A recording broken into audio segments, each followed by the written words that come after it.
She slammed both hands on the boardroom table so hard the water glasses shook.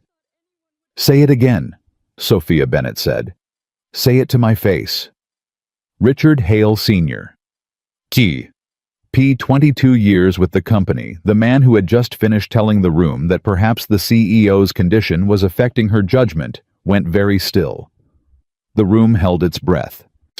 Sophia wheeled herself slowly around the end of the table, stopped 18 inches from his chair, looked up at him from her wheelchair with eyes that didn't blink. "I built this company back from $92 million in the red," she said quietly. "I did that from this chair. So when you say my condition is affecting my judgment, which condition are you referring to, Richard? Because I want to make sure we're clear about what you actually mean." Nobody in that room made a sound. Richard Hale opened his mouth, closed it. "That's what I thought," Sophia said. She turned her wheelchair and rolled back to the head of the table. What she didn't know, what none of them knew, was that Richard Hale had already made his move. 3 weeks before that meeting. In the dark. In the places she couldn't see. And the only person who had already seen it coming was a maintenance technician who smelled like machine oil and packed granola bars in his work cart because his 7-year-old daughter liked them.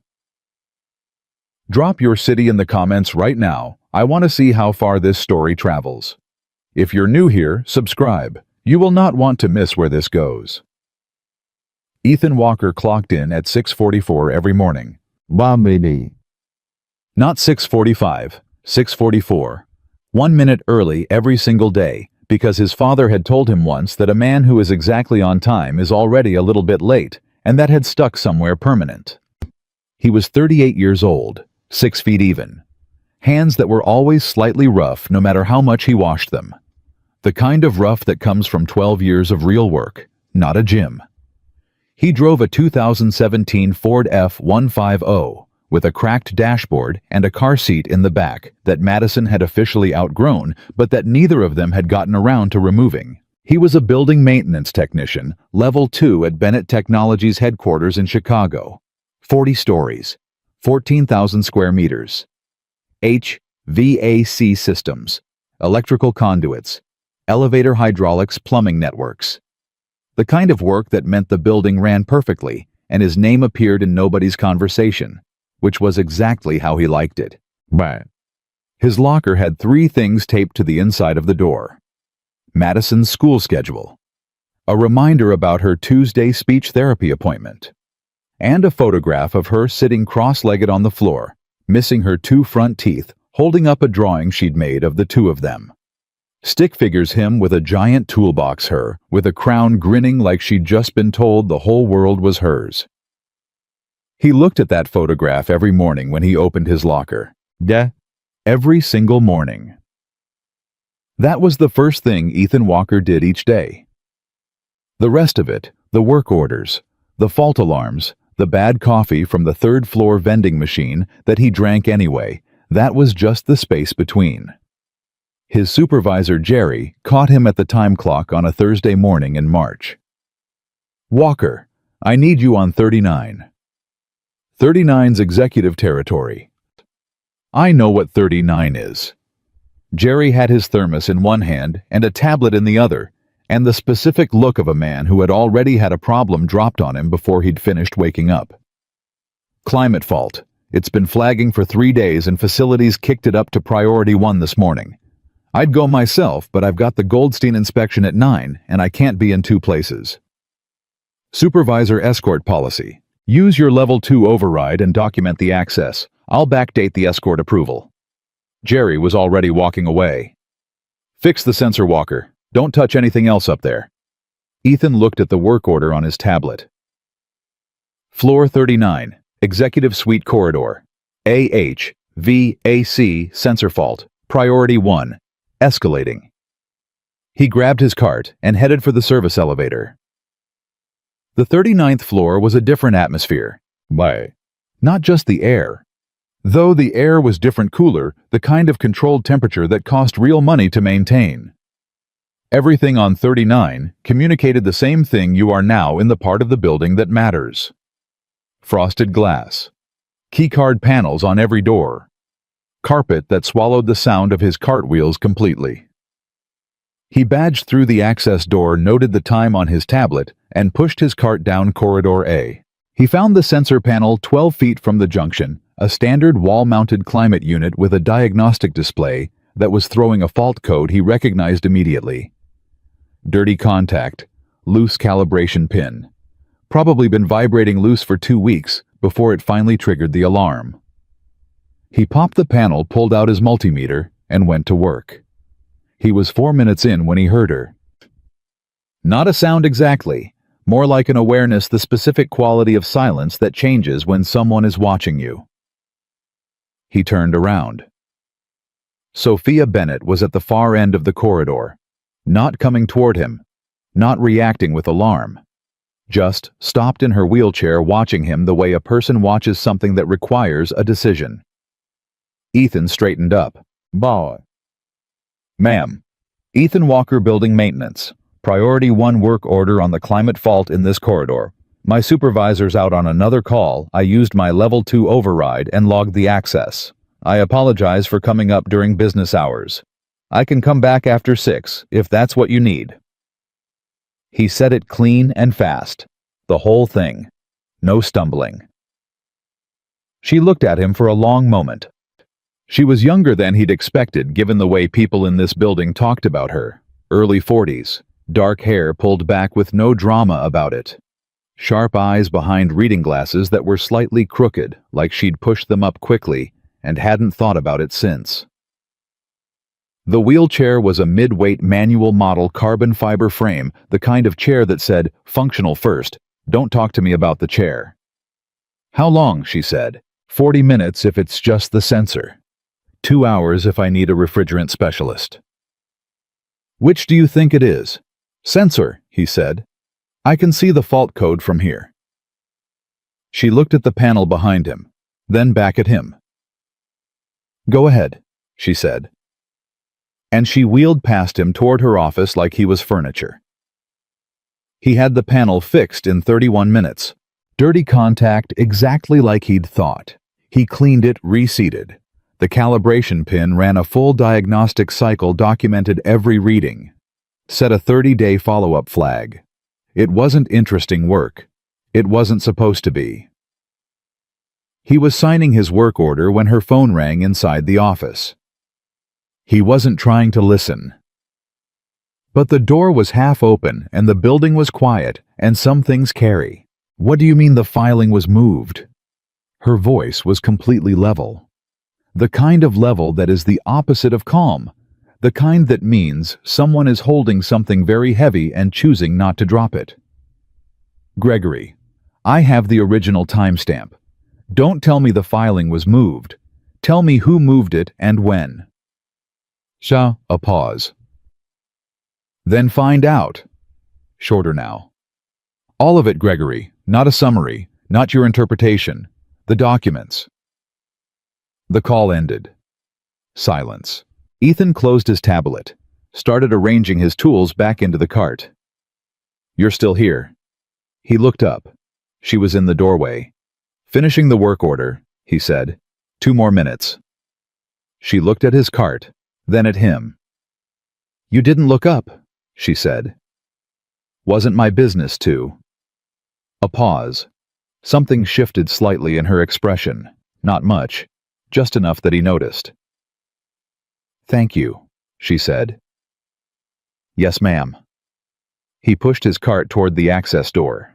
"Mr. Walker?" He stopped. "It's Ethan," he said without turning around. "Nobody calls me Mr. Walker except collection agencies and my daughter when she's in trouble." Another pause. And then quietly to his back, he heard something he didn't expect. She laughed. He kept walking. He didn't think about it again, or he tried not to. The problem was that the building had other plans. 2 weeks later, he was replacing a ballast on the 38th floor when she wheeled past in the corridor below, visible through the glass partition. She was in a meeting, 3 men in suits orbiting her as she moved, all of them talking at once. She had her tablet in her lap, and she was listening with the specific expression of someone who is 2 steps ahead of everything being said and is professionally pretending otherwise. One of the men, tall, silver-haired, the kind of expensive that takes decades to cultivate, leaned down to say something close to her ear with a smile that didn't reach his eyes. Sophia didn't react to the smile. But Ethan noticed her grip on the tablet tighten. He noticed that. He filed it away without knowing why. 3 days after that, he was in the elevator heading back to the sub-basement after a late inspection when the doors opened on 22 and she rolled in. Just the two of them. Neither spoke for the first few floors. Then she said, "The sensor's been clean. No fault flags. You check the maintenance logs. I check everything." "Smart," he said. "Necessary," she corrected. The elevator moved. 39 floors was a long ride in silence when there were only 2 people in the box. "You have a daughter," she said. Not a question. He glanced at her. "Photograph on the toolbox." She looked happy. "She is." He said it the way you say things that are simply completely true. "She's the best person I know." Sophia was quiet for a moment. Her mother. "It's just the two of us." The elevator reached 39. The doors opened. She didn't move right away. "She's lucky," Sophia said, "to have someone who shows up." The doors closed. Ethan rode the rest of the way down alone, standing in the sudden quiet of the elevator with the distinct sensation that he'd just been told something important by someone who wasn't used to saying it.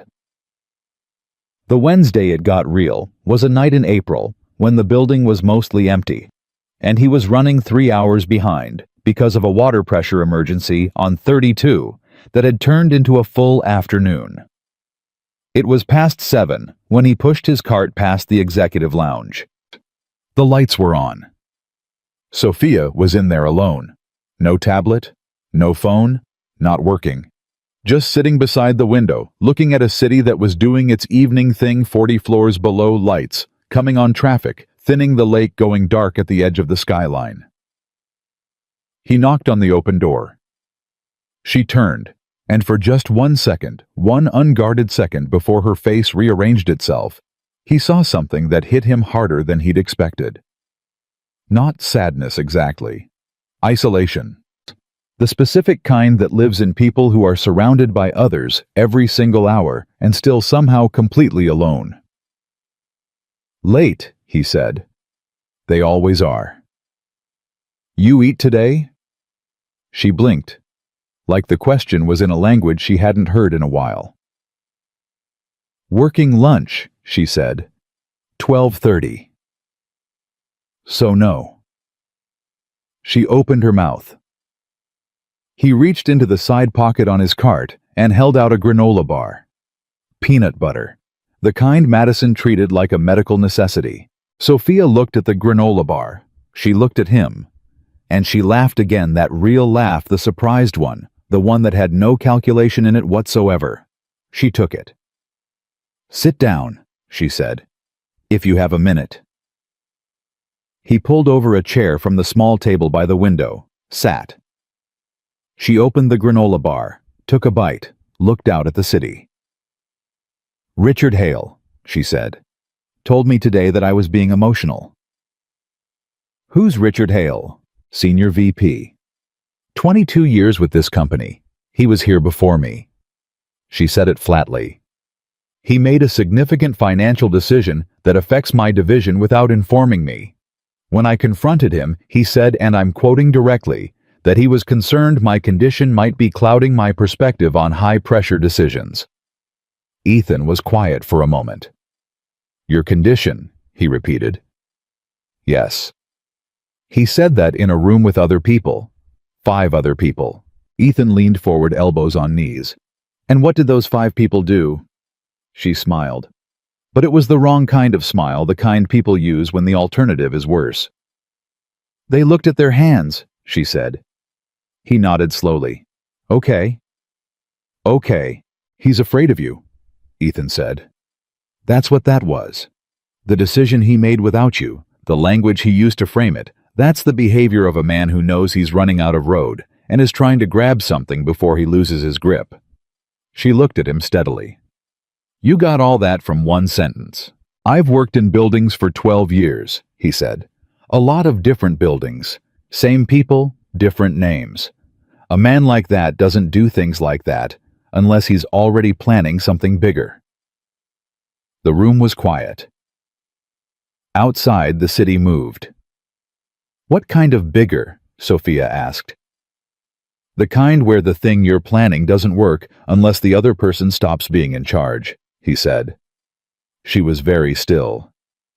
You think he's moving against me. I think he's afraid you're going to move against him first, Ethan said carefully. And I think he's getting ahead of it. Sophia set the granola bar down on her lap, looked at the window. Her jaw was tight. I have an event in 6 weeks, she said quietly.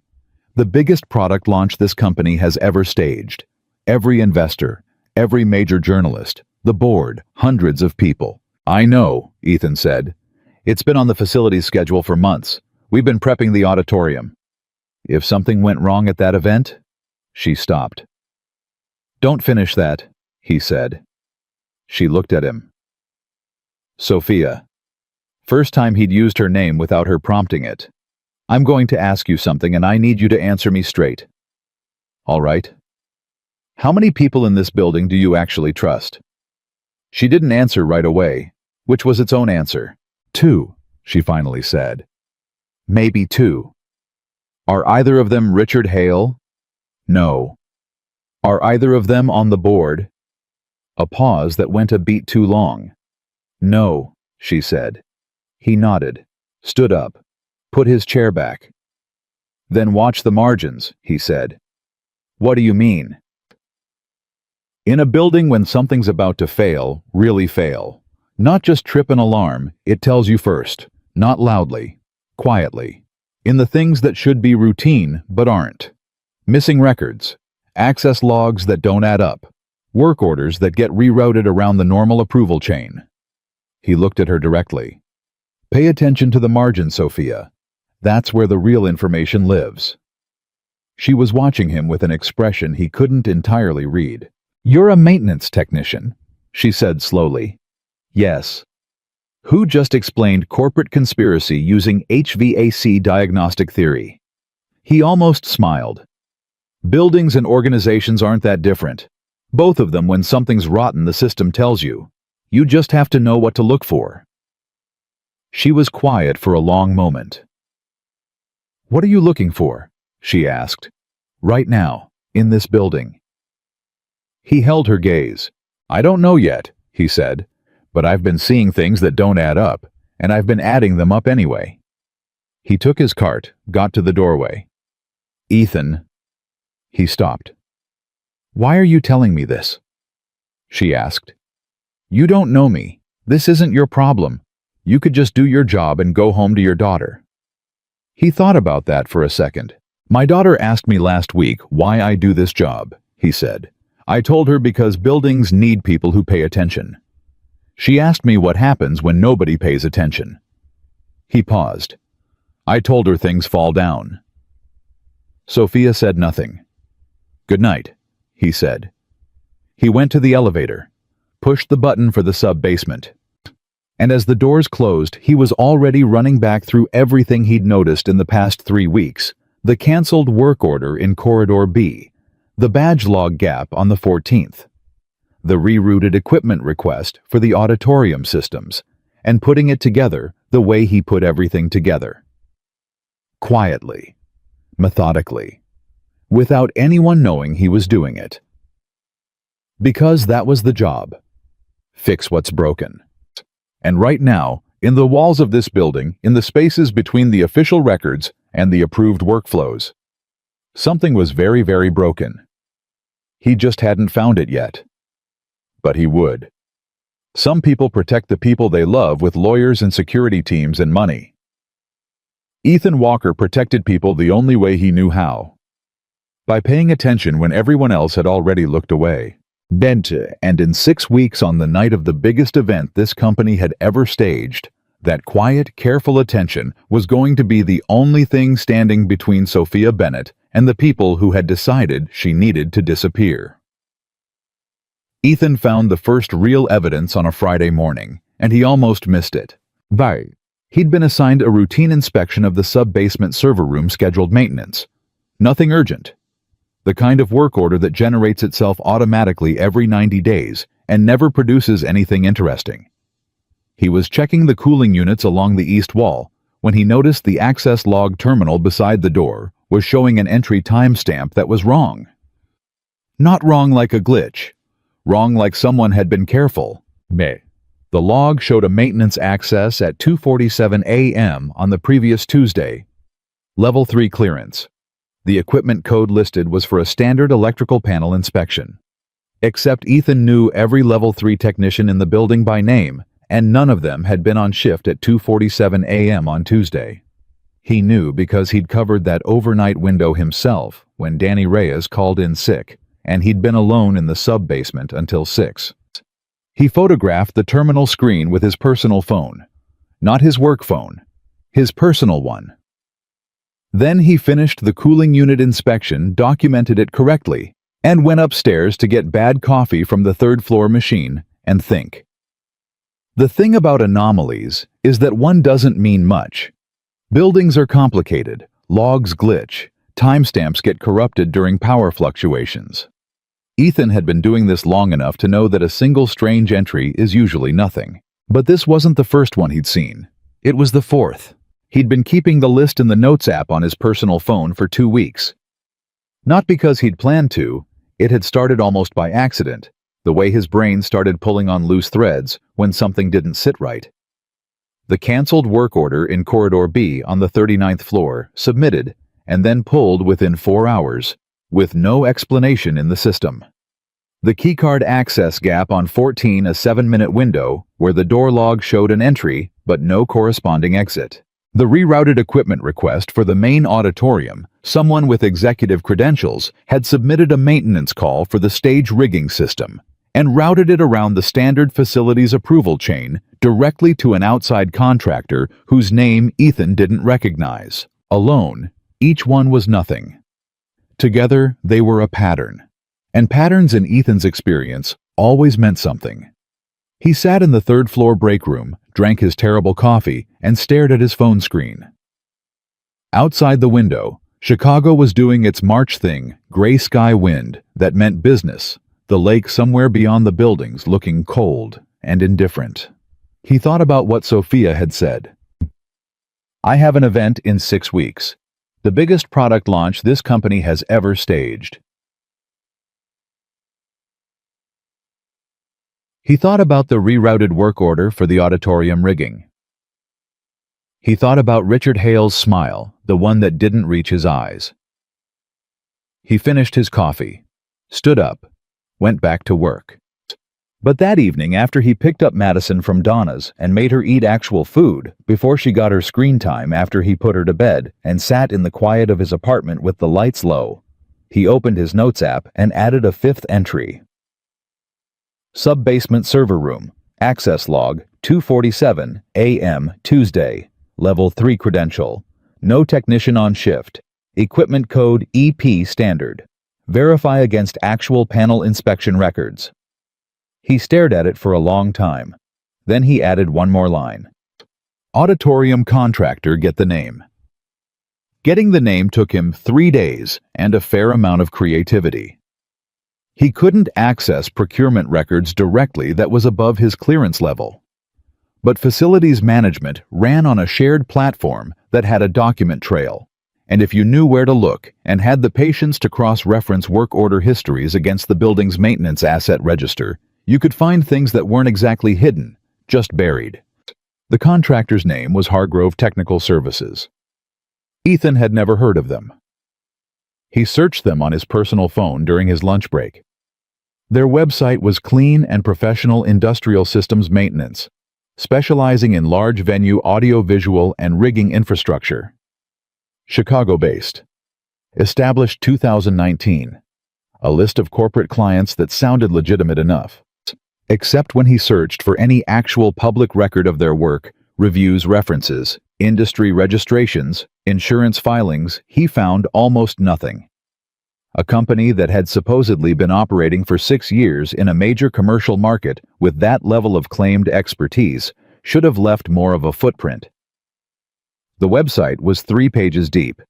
No staff profiles, no case studies, one contact form. Ethan typed the contractor's business registration number into the Illinois Secretary of State database, a public lookup tool he'd used before, when he needed to verify vendor credentials for a previous employer. The registration was real. But the registered agent, the name on the filing, stopped him cold. Gregory Hargrove. He sat with that name for a full minute. Then he pulled up Sophia's company directory on the employee portal accessible to all staff and searched. Shummin. Gregory Hargrove didn't appear. But Hargrove did. Mitchell Hargrove, board member, appointed 3 years ago, background in industrial infrastructure investment. Ethan set his phone face down on the break room table. He picked up his coffee, set it down without drinking it. Gregory. That was the name Sophia had used on the phone call he'd overheard 3 weeks ago, the one where her voice had gone that careful, controlled kind of flat. Gregory. I said all of it. Don't filter it. He sat there for 60 seconds, doing nothing but breathing.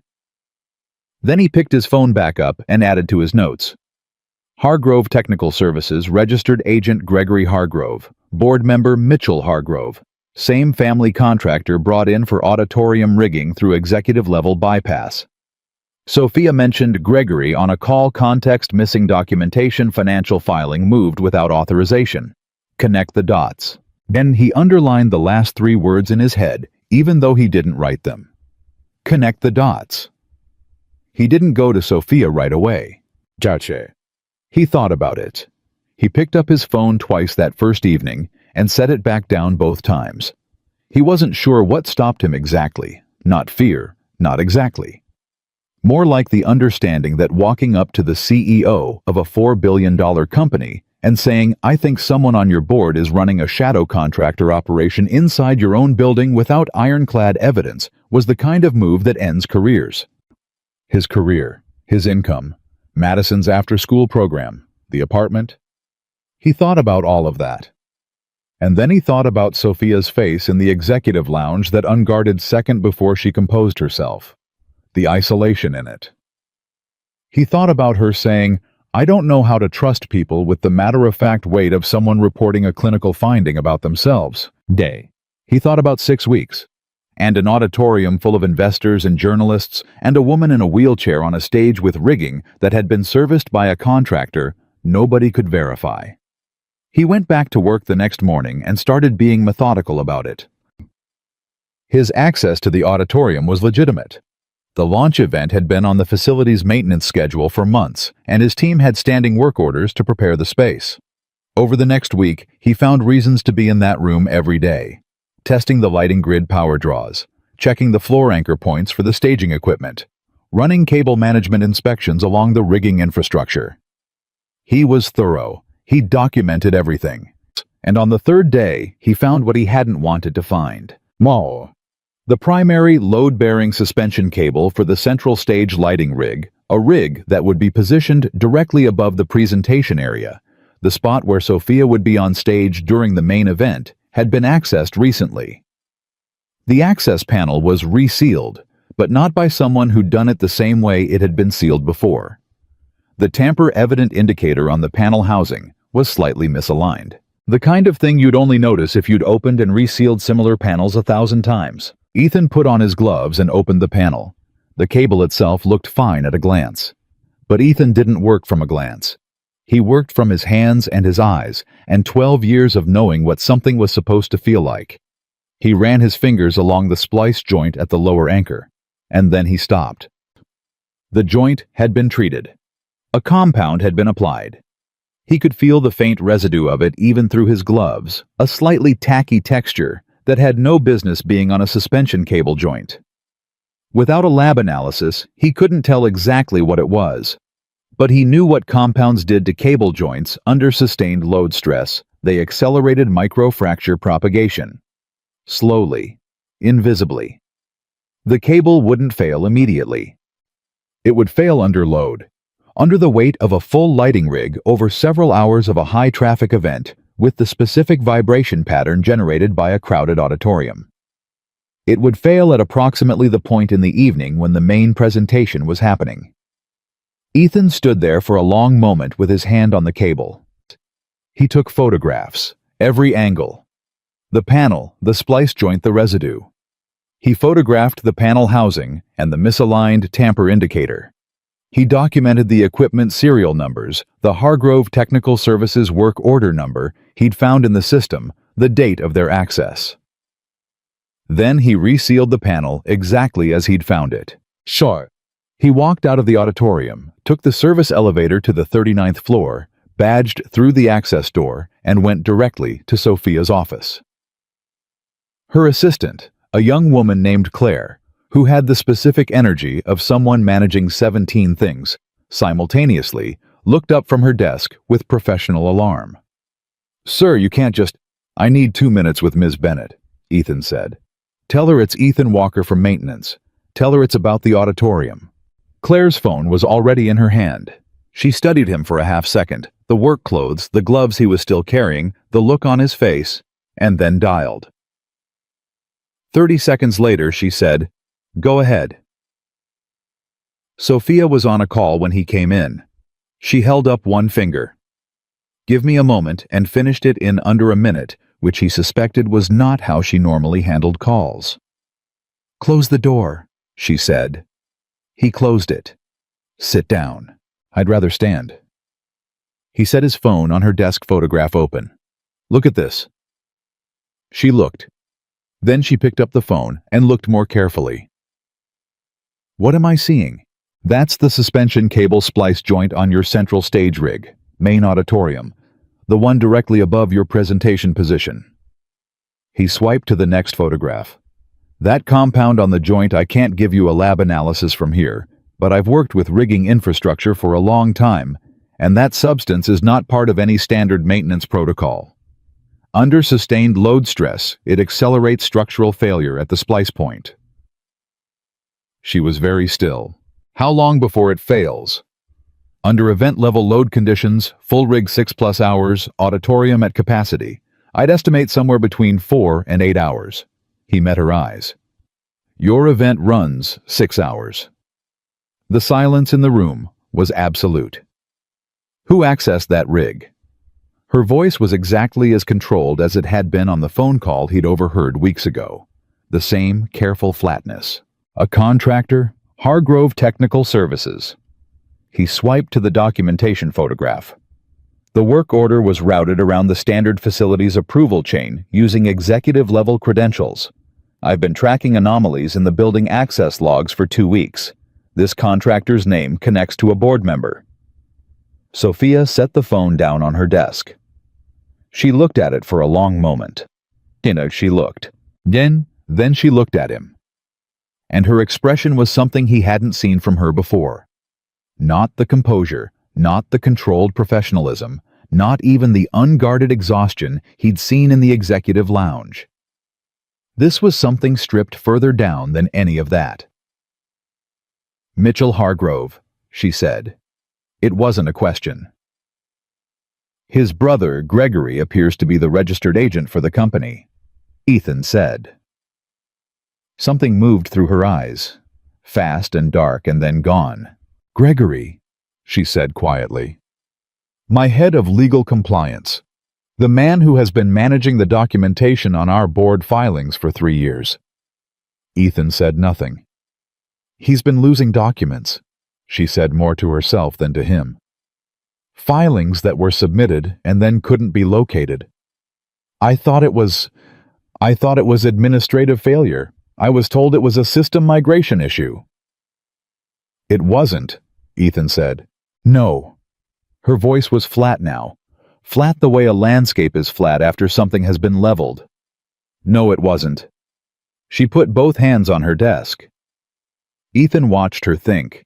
He could almost see it happening, the rapid, silent reassembly of information she'd already had being rebuilt around a framework she hadn't seen before. The way a puzzle that's been wrong for months suddenly resolves when you find the piece that was in the wrong pile. Richard, she said. He'd have needed someone on the board to give him cover, Ethan said, and someone in legal to manage the paper trail. The contractor is the operational arm. The board member and the legal director are the structure around it. 3 of them, she said. At minimum. She was quiet. How long have you been tracking this? She asked. 3 weeks. And you didn't come to me sooner because I needed to be sure, he said. Because walking up to you with a theory isn't protection. Walking up to you with evidence is. She looked at him for a long moment. You could have reported this to HR, she said. To security. To building management. There were at least 4 people between you and me on the organizational chart who should have received this information first. Yes, he said.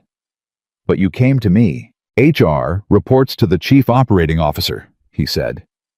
Who was in the same hallway as Richard Hale last Tuesday at 8 p.m. when the building was mostly empty, having a conversation that stopped the moment I came around the corner.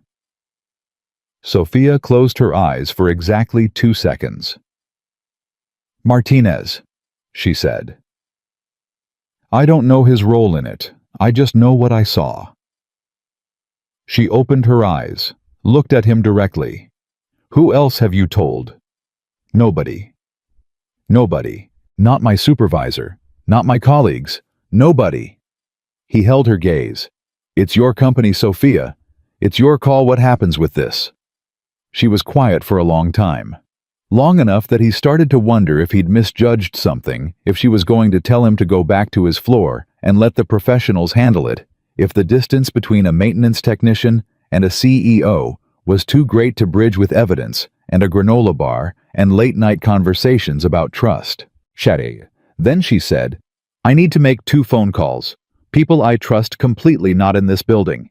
My personal attorney and an outside security consultant I've used before. She picked up her phone.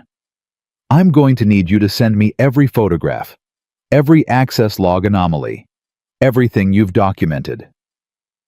I'll send it in the next 10 minutes. I'm also going to need you to act exactly as you normally would for the next 6 weeks. Same routes, same schedule, same interactions with everyone in this building. Her eyes were sharp and steady.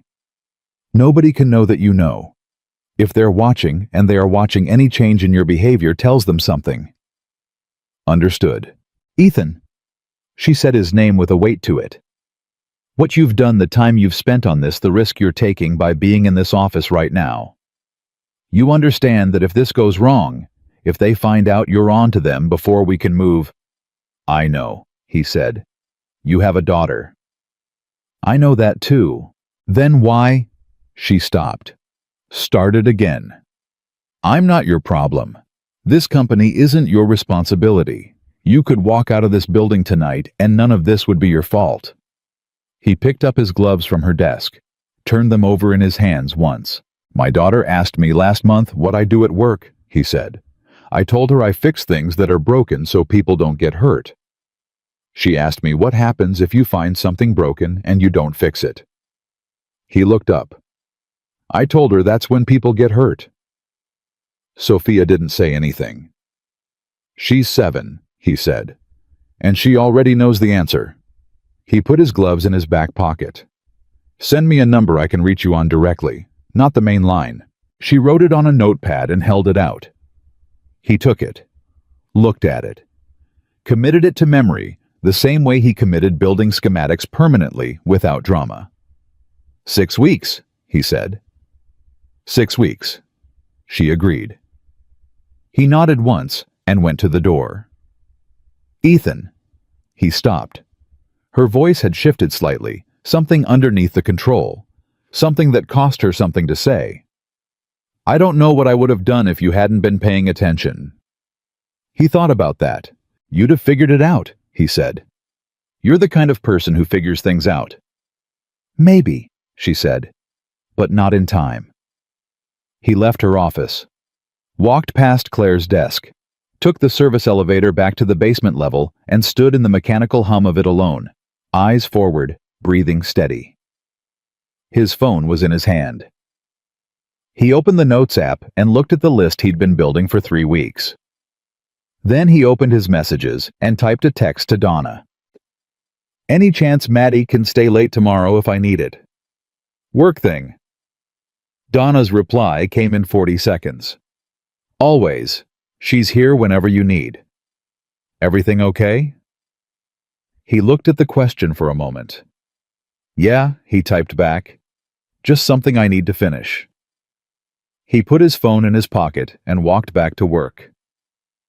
6 weeks. He'd fix things in less time than that, with less information and worse tools. The difference was that this time, what was broken wasn't a cable, or a sensor, or a pressure valve. It was the system of trust that a woman had spent years building around herself, dismantled piece by the people she'd let inside it. And unlike a mechanical fault, that kind of damage didn't announce itself with an alarm. It just waited until the worst possible moment. And then it let go. The 6 weeks that followed were the longest of Ethan's life, and he had lived through a divorce, a custody hearing, and the winter Madison got pneumonia, and he'd sat beside her hospital bed for 3 nights straight, counting her breaths. This was different. This was the particular weight of knowing something dangerous and having to carry it silently in plain sight among the people responsible for it. He clocked in at 6:44 every morning. He took his work orders. He fixed his panels and his sensors and his pressure valves. He nodded at Richard Hale in the corridor twice, once near the elevator bank, once outside the executive conference room, and both times Hale looked straight through him, the way powerful people look through maintenance staff, which was the same way they'd always looked through him, and which had never bothered Ethan before, and bothered him even less now. "Keep looking through me," he thought. "That's exactly right." He checked the auditorium rig every 4 days. He had a standing work order for pre-event infrastructure preparation, which gave him legitimate access without raising anything. Each time he opened that cable panel, he photographed the joint. The compound was stable, no visible progression, which told him it had been designed for slow degradation, not immediate failure. Whoever had applied it knew exactly what they were doing. That knowledge sat in his chest like a stone. Sophia moved fast once she had his documentation. He didn't know the details. She kept him deliberately isolated from the legal and security response, which he understood and respected. His job was to maintain his cover and his access to the building's physical systems. Her job was everything else. But she called him twice in those 6 weeks, from the direct number she'd given him late in the evenings after Madison was in bed. The first call came 10 days after their meeting. "My attorney has engaged a private forensic accounting firm," she said without preamble, without greeting. 3 weeks of financial records reviewed so far. Gregory has been systematically misfiling board resolutions, not losing them.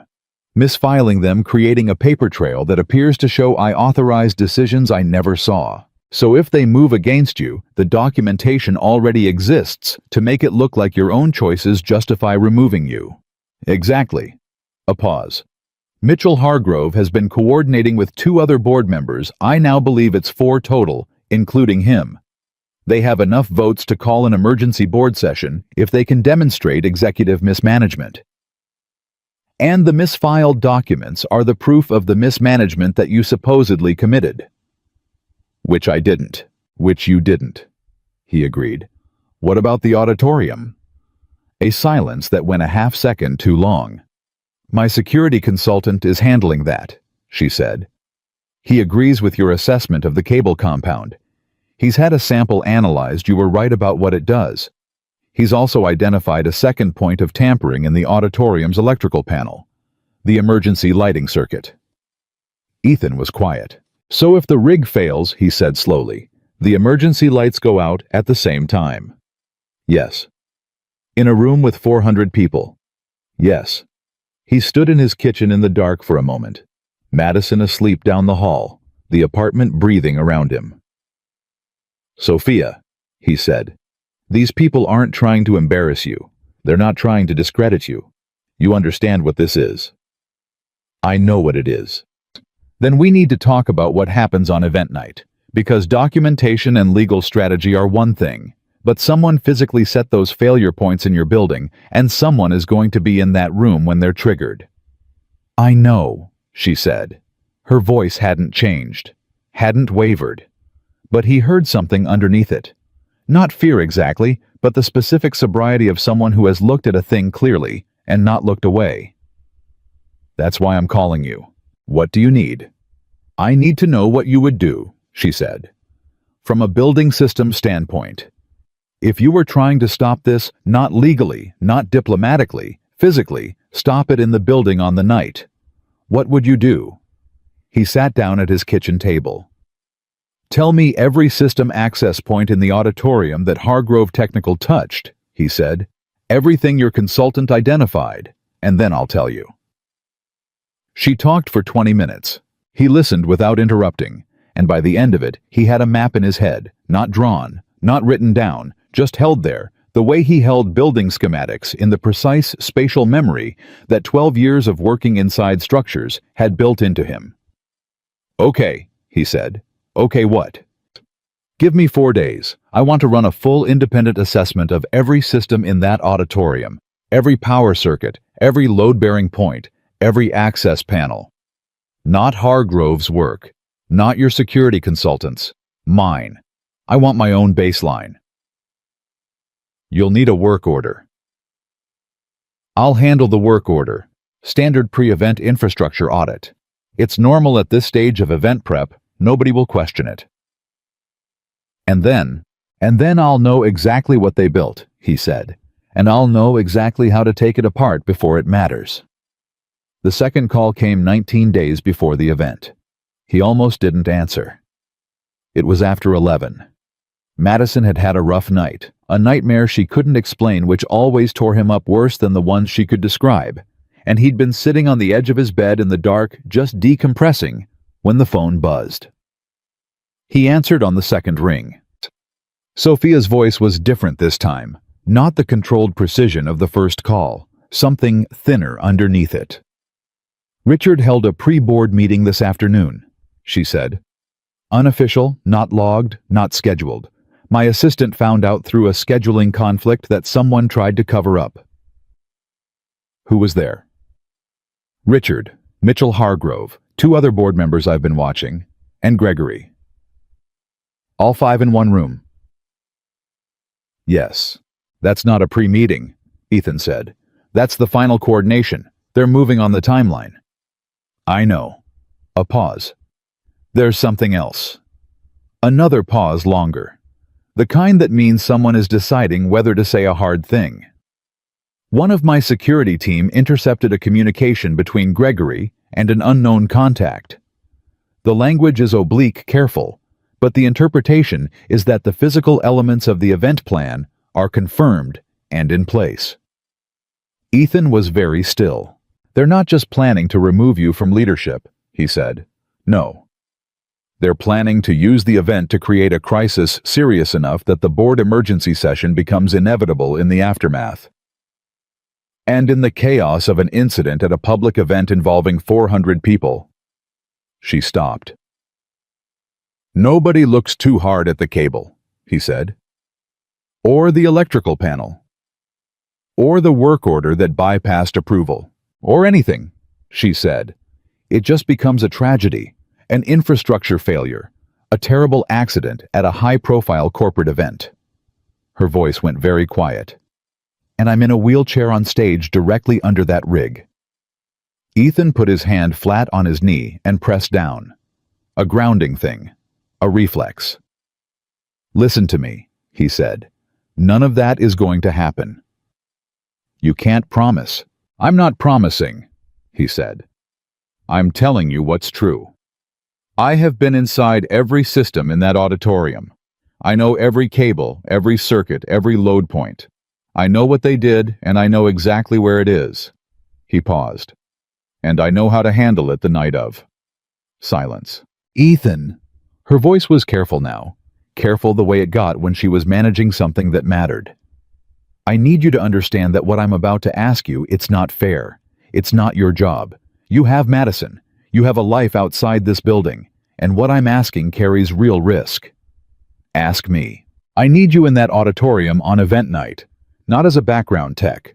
Present. Watching. Positioned where you can reach the critical systems fast if something changes. She paused.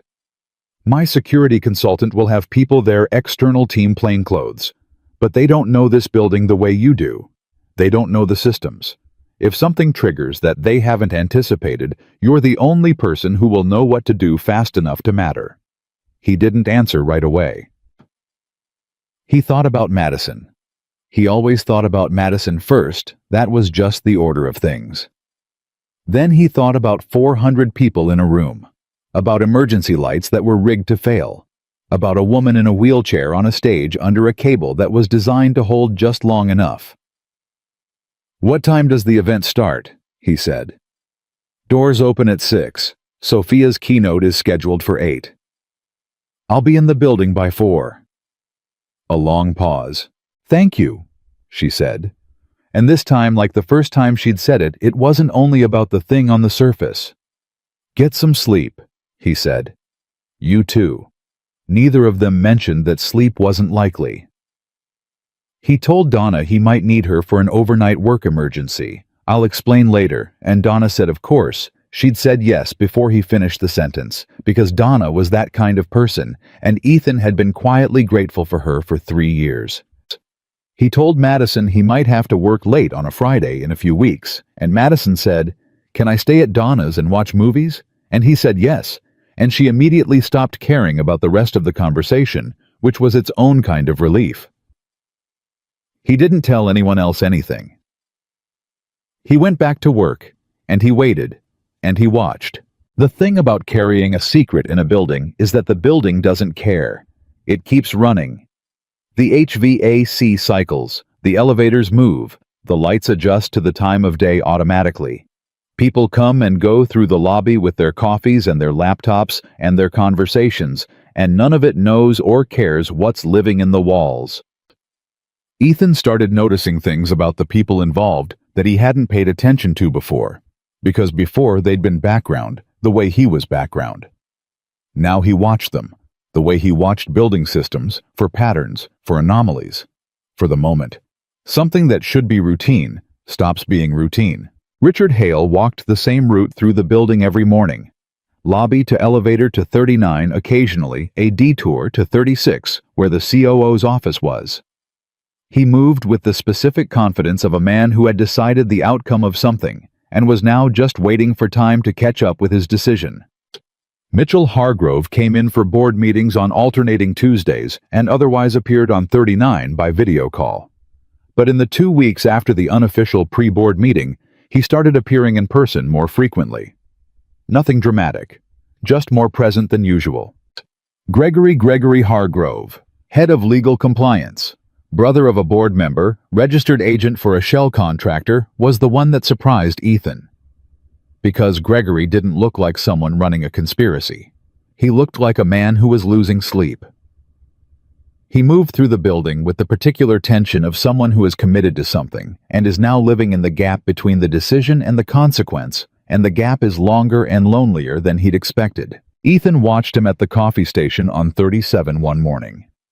Gregory poured his cup, started toward the door, then stopped and poured half of it down the drain, and stood there, looking at the empty cup like it had done something to him. He knows what's in that auditorium, Ethan thought. And it's eating him. That was useful information. He filed it away. 8 days before the event, Ethan was running a final systems check on the auditorium when he heard footsteps that didn't belong. The room was supposed to be empty. He'd checked with the event coordinator, and the space was locked to general access during the final infrastructure prep phase. His own access was documented and cleared, but the footsteps were coming from the backstage corridor, and they weren't his. He moved quietly to the edge of the stage and listened. 2 voices, low. The acoustics of the auditorium were exceptional, designed for projection, which meant even a quiet conversation backstage carried further than people realized. Timeline is confirmed. The trigger sequence is set for remote activation. A voice he didn't recognize. Male flat professional in the specific way that meant not corporate professional, but something else. And it'll read as structural failure. Richard Hale's voice. Unmistakable. The cable analysis will show metal fatigue. The electrical fault will be attributed to the surge load from the event systems. There's no forensic trail that doesn't require a level of investigation nobody's going to prioritize in the immediate aftermath. And Sophia. Hale's voice was lower now. Where will she be positioned? Center stage. Per the event plan she presents from the main mark. That puts her directly under the primary rig. A pause. Good, Hale said. One word. Said the way you say something you've rehearsed not feeling anything about. Ethan stood in the dark of the auditorium and breathed through it. He didn't move. He didn't make a sound. He stood there and let the information settle into the place where he kept the things he needed to act on, and he waited until the footsteps receded and the backstage door closed, and then he stood there another 2 minutes after that to be certain. Then he took out his phone and texted Sophia's direct number. Remote activation. Trigger sequence. They have someone operational in the building. Call me tonight. He put the phone back in his pocket and went back to his systems check. His hands were completely steady. He noticed that about himself, that his hands were steady, and he understood it was because fear for him didn't go to his hands. It went somewhere deeper and quieter into the part of him that had learned to convert it directly into focus. It was the same mechanism that had gotten him through the divorce, through the custody hearing, through the hospital nights with Madison. Fear as fuel. He finished the check, documented everything, clocked out at 3:27 and drove to pick up his daughter. Madison talked about her day the whole ride home. Something about a disagreement at lunch that had been resolved by somebody's pudding cup changing hands, and Ethan listened to every word, laughing at the right moments, asking the right questions. By the time they got home, he had already decided the two things that needed deciding. First, the remote activation device, whatever form it took, was somewhere in this building, and he was going to find it before event night. Second, when event night came, regardless of what the legal and security response looked like, regardless of how many people Sophia's team had in that room, he was going to be the last line. Because that was what he did.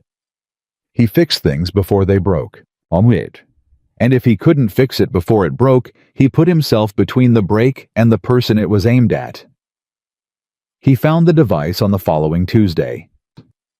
It was in the secondary electrical panel in the backstage service corridor, a panel that Hargrove Technical had accessed twice, and that was technically outside the primary auditorium perimeter, which was why Sophia's security consultant hadn't flagged it. It was small, compact, wired into the circuit board with the kind of clean professional installation that told him whoever had done it was not an amateur. He photographed it from 6 angles without touching it. Then he called the direct number. She answered on the first ring. I found the activation device, he said. Secondary panel backstage service corridor. It's clean work professional installation. This wasn't Hargrove Technical. Someone else put this in. Can you disable it? Dilse. He thought about that carefully. Yes, but not yet. If they send someone to check it before the event and find it disabled, they'll know we're on to them and the whole approach changes. We need them to believe everything is in place until we're ready. When do we disable it? Night of. Early enough that there's no window to reset. Late enough that nobody has a reason to check. She was quiet for a moment. That's cutting it close. I know. He paused. Sophia, the voice I heard with Hale in the auditorium, that's not someone from inside this company. The language, the way he described the forensic trail. That's someone hired specifically for this. I know who it is, she said. My security team identified him 2 days ago. Former private security contractor. He's been in the building on a visitor pass under a false credential for the past week. Then your team is moving. My attorney filed with the federal prosecutor this morning, she said. The forensic accounting documentation is complete. The evidence package is complete. We have enough. A pause. But the timing of the legal action and the timing of the event don't line up perfectly, he said. The prosecutor wants to move the morning after the event, to avoid tipping them off and giving them time to destroy anything. Which means the event happens first. Yes, which means everything depends on what happens in that room. Yes, she said.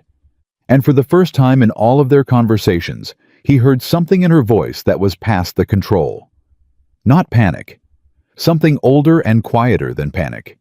The sound of someone who has been carrying something alone for a very long time and has finally reached the moment where carrying it is no longer entirely sufficient. Ethan, I need you to know something.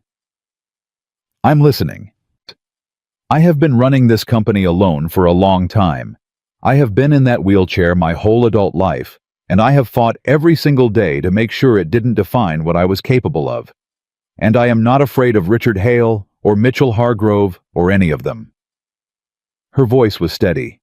But I am terrified of what happens to the people in that room if this goes wrong. The investors and journalists and staff who have nothing to do with any of this, and who will just be there because they believe in what we built. Nothing is going to happen to them, Ethan said. You can't. I know I can't promise, he said. But I can tell you that I will be in that building at 4 p.m. on Friday, and I will know every system, and I will have that device disabled before 8, and I will be positioned where I can reach every critical point in under 90 seconds. He paused. And I can tell you one more thing. What? I have never in 12 years let a building fall down on someone's watch, he said. I'm not starting with yours. The silence on the line was long and warm, and full of something that didn't need words. Friday, she finally said. Friday, he said. He hung up, sat in his truck in the parking garage for a moment. Then he drove home to his daughter. 3 days. 3 days, and then it would be over. One way or another. He thought about what she'd said. I have been running this company alone for a very long time. He thought about his apartment and Madison's drawings on the refrigerator and the used F-150 and the granola bars and the 6 weeks of carrying something in silence that most people would have walked away from. He didn't think of himself as brave. He never had. He just thought of himself as someone who didn't walk away from broken things. And right now, in the most expensive building in his zip code, surrounded by people with power and lawyers and financial machinery that dwarfed anything he'd ever touched, the most broken thing in the entire structure was the simplest. The trust that people owed each other. And nobody in a boardroom or a legal filing or a security briefing was going to fix that. That part was always going to be his. Friday came, the way important days always come, without ceremony, without any signal from the world that this particular morning was different from the ones before it. The sun came up over Lake Michigan the same way it always did. Chicago moved the same way it always moved. Ethan's alarm went off at 5:15, and he lay in the dark for exactly 30 seconds before he got up. Madison was still asleep. He checked on her the way he always did. Door open 2 inches, listening for the slow rhythm of her breathing, and then he went to the kitchen and made coffee and stood at the counter drinking it in the quiet. He had laid out what he needed the night before. Not his standard work cart, something lighter, more deliberate. A specific set of tools selected for the jobs he knew he'd have to do and the speed at which he'd have to do them. His personal phone fully charged, the direct number memorized 3 times over, his building access credentials, and in the inside pocket of his jacket folded twice, the complete schematic of the auditorium's electrical and rigging infrastructure that he had drawn from memory over the past 2 weeks and verified against the building's original construction documents. But he knew that room the way he knew Madison's face, every line of it.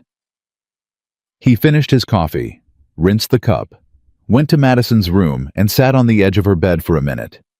She stirred but didn't wake, just shifted toward him the way she always did, some sleeping part of her recognizing his weight on the mattress. He put his hand briefly on her hair. "I'll be back tonight," he said quietly, not to wake her, just to say it. Then he got up, picked up his bag, and left. He was in the building by 4:03. Babylon Dynamite. The lobby was already running on Event Energy extra security at the front desk. Event coordination staff moving through with clipboards and earpieces, catering trucks unloading at the service entrance. The kind of controlled, organized chaos that big events generate 6 hours before they start. Nobody looked twice at a maintenance tech coming through the service entrance with a bag of tools. He'd been a fixture of this building for 14 months. He was furniture. He took the service elevator directly to the auditorium level. The room itself was transformed. The stage was set. The lighting rig fully deployed, the same rig whose primary suspension cable he'd been monitoring for 6 weeks. The chairs were arranged in precise rows across the main floor. At the front of the stage, centered exactly where the event coordinator had told him it would be, was the presentation mark. A small piece of white tape on the stage floor, barely visible. That was where Sophia would be at 8 o'clock. He stood in the empty room for a moment and looked at that piece of tape. Then he went backstage. The secondary electrical panel was exactly as he'd left it Tuesday, untouched, the activation device still in place, the wiring undisturbed. He photographed it again, time-stamped, and then he opened his bag and got to work. Disabling the device required patience more than skill. It was wired cleanly, but it was wired to be found. The installer had been confident enough that the panel wouldn't be opened by anyone who knew what they were looking for. Which meant Ethan had the advantage of surprise. He worked slowly and precisely, disconnecting the trigger circuit first, then isolating the secondary failsafe, then removing the device from the panel entirely, and wrapping it carefully in an evidence bag he'd gotten from Sophia's security consultant 2 days ago. Total time 22 minutes. He sealed the panel, documented the restoration in his phone, texted Sophia's number, device removed, panel restored, backstage corridor clear. Her reply came in under a minute, confirmed. Legal team has been notified. Federal agents are in position outside the building. Hold until 8. He read that twice. Federal agents outside the building, which meant tonight wasn't just about the auditorium. Tonight was the whole operation, the financial conspiracy, the board maneuver, the falsified documentation, all of it coming down at once, coordinated to land in the window between the event and whatever Hale and Hargrove had planned for the morning after. Ethan put his phone away and went to work on the cable. The primary suspension cable was the more delicate problem. Unlike the activation device, which he could simply remove, the cable was load-bearing. The entire rigging system was live and operational, and interfering with it incorrectly could cause the exact failure it was designed to simulate. He needed to reinforce the compromised splice joint without triggering any visible change in the rig's appearance or behavior. He'd been thinking about how to do this for 2 weeks. He'd sourced a specific cable clamp, the right rating, the right profile, small enough to be invisible against the joint housing at normal viewing distance. And he'd practiced installing it on an identical cable section in the sub-basement 3 times. The installation had to be done from the access panel below, working blind by feel in a space that gave him about 18 inches of clearance. It took him 44 minutes. When he was done, the joint was reinforced, well past any load stress the event would generate. The original compound was still there for evidence, but it was neutralized. The rig would hold. He sealed the panel, stepped back, looked up at the rig hanging above the presentation mark.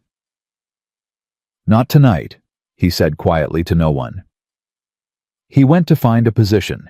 Sophia's security consultant, a compact, quiet man named Reeves, who communicated primarily in single sentences and had eyes that were always tracking 3 things simultaneously, had given Ethan a specific brief 2 days ago. Stay mobile. Stay in communication. Don't engage directly unless there is no other option. Your job is the systems. Our job is the people. Ethan had agreed to all of that.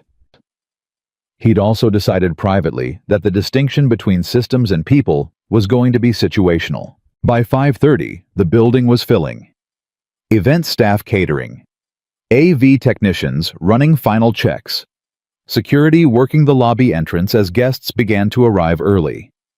Ethan moved through it all in his maintenance role, checking power draws at the auditorium's main panel, running a final diagnostic on the emergency lighting system that Hargrove Technical had also tampered with, and that Reeves's team had independently cleared earlier in the week, staying visible and unremarkable.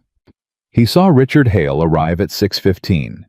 Hale was in a dark suit, moving with the easy confidence of a man at his own event working the lobby, handshakes, brief conversations, the practiced social fluency of someone who had done this for decades. He had his phone out, and Ethan watched him type a message as he crossed the lobby, not breaking stride. Ethan texted Reeves Hale arrived. Lobby, phone active. Reeves seen, we have him. Mitchell Hargrove came in at 6:40 with two other board members, the same two who had been at the unofficial pre-board meeting. They moved as a loose cluster, the specific body language of people who are performing casualness. Gregory Hargrove arrived alone at 6:55 and stood near the lobby bar for 10 minutes, not drinking anything, just standing there with a glass of water looking at the room. He had the look Ethan had noticed before the man who had committed to something and was now living inside the consequence of it, too far in to back out and not far enough in to have made peace with it. At 7:05, Ethan's phone buzzed. Sophia's number. I'm in the building. Green room. You good? He stepped into a service alcove and typed back, all systems clear. Device removed and documented. Cable reinforced. Emergency lighting verified. You're safe on that stage. A pause. Then, thank you. See you on the other side. He put his phone away and went back to moving. At 7:20, something changed. He was running a check near the backstage corridor entrance when he saw the man. Wait. He hadn't seen him before, which itself was the signal. Ethan had been in this building since 4 a.m., and he had cataloged everyone he'd seen in the auditorium and its adjacent spaces. This man was new to the picture, moving with the specific deliberate casualness of someone who was trying to look like he belonged. Dark jacket, no event credential visible. Moving toward the backstage entrance. The same man whose voice Ethan had heard in the auditorium 8 days ago. The timeline is confirmed. The trigger sequence is set for remote activation. He texted Reeves immediately. Unknown male, dark jacket, heading for backstage entrance, no credential visible. This is your outside contractor. Reeves got him. Don't move. Ethan watched from the alcove. 30 seconds later, two of Reeves's plainclothes team appeared from different directions and converged on the man at the backstage door with the unhurried efficiency of people who had done this before. The man looked at them for exactly 1 second, made a calculation, and then came quietly. The whole thing took less than a minute and drew no attention from the event floor. Ethan exhaled slowly. His phone buzzed. Reeves contained. Stay in position. He stayed in position. At 7:45, the auditorium was full. 412 people by the event coordinator's final count, investors in their best suits, journalists with their credentials, senior staff, board members, industry figures. The room was loud with the particular energy of people who believe they are about to witness something significant. They were right, just not in the way most of them knew. Ethan was positioned at the edge of the auditorium's technical booth, a legitimate maintenance position close to the main power distribution panel, with a direct sightline to the stage and a clear path to the backstage corridor. He had his tools. He had his phone. He had the schematics in his head. He watched the room. Cine. At 7:53, Richard Hale took his seat in the front section board members' row, positioned to Sophia's left from the stage. He was still working his phone thumbs moving. Ethan watched him send 2 messages in rapid succession. At 7:58, the house lights shifted. The event was beginning. Reeves appeared at Ethan's elbow from nowhere in the way that was becoming characteristic of the man. "Everything holding," he said quietly. "Everything's holding," Ethan said. "Federal team is at the rear entrance. They move on my signal, which comes after she's done." He paused. "Your part is finished, Walker. You did your job." "I know," Ethan said. "So you can stand down." "I know that too," Ethan said, and didn't move. Reeves looked at him for a moment. Then he nodded once, and disappeared back into the room. Sophia came out at 8 o'clock exactly. The room responded the way rooms respond to her, a shift in attention, a settling the particular quality of focus that people give to someone they have decided to pay attention to. She wheeled herself to the center mark and stopped, and the stage lighting caught her cleanly, and she looked out at 400 people with an expression that was completely calm. Ethan watched from the technical booth and felt something in his chest that he didn't entirely have words for. She was afraid she had to be knowing what she knew, what was living in this room tonight. But fear was not what her face showed. What her face showed was something that fear had been converted into the same mechanism he'd recognized in himself. The steady, clear-eyed focus of someone who has decided. "Thank you for being here," she said into the microphone. The room quieted completely. The room. "I want to talk to you tonight about what this company has built," she said. "And I want to talk to you about something else, about what it costs to build something, and what it costs when the people around you decide that what you've built should belong to them instead." A murmur moved through the room. Ethan saw Richard Hale's head come up sharply. "I'm going to depart from the prepared remarks," Sophia said. "I think you'll understand why in a moment." Hale's hand went to his jacket pocket. His phone. Ethan's eyes went to the stage rig, the cable, the joint, the reinforced splice that he'd spent 44 minutes on that morning. Still holding. Perfectly still. Over the past several months. Sophia continued, her voice absolutely steady. "A coordinated effort has been made by a group of individuals, some of whom are in this room tonight, to remove me from the leadership of this company. Not through legitimate governance. Not through performance review or board process." She paused. "Through fraud, through falsified documentation, and through the deliberate sabotage of this facility." The room went very still. Hale was on his feet. "Sophia," his voice cut across the room. Loud, controlled, the voice of a man who has decided to play the card he has. "I have to object, this is not the appropriate venue." "Sit down, Richard," she said. Not loudly, not aggressively, just completely, absolutely certain. He didn't sit down. "The board has concerns about the CEO's judgment," he said, turning slightly to address the room as much as her, the performance kicking in automatically. This kind of erratic departure from a scheduled presentation is exactly the kind of... "The board," Sophia said clearly, "will have an opportunity to discuss their concerns with the federal prosecutors who are currently waiting outside this building." The silence that followed was the most complete silence Ethan had ever heard in a room with 400 people in it. Mitchell Hargrove was on his feet now, too, 3 seats from Hale. The other 2 board members were exchanging looks. Gregory Hargrove was in the back of the room, and Ethan couldn't see his face from this angle, but he could see his posture, the posture of a man whose legs had stopped working correctly. "You're bluffing," Hale said. "Richard." She looked at him from the stage. "In the past 6 weeks, my legal team has compiled 14 months of financial documentation demonstrating a coordinated scheme to falsify board authorization records. The forensic accounting is complete.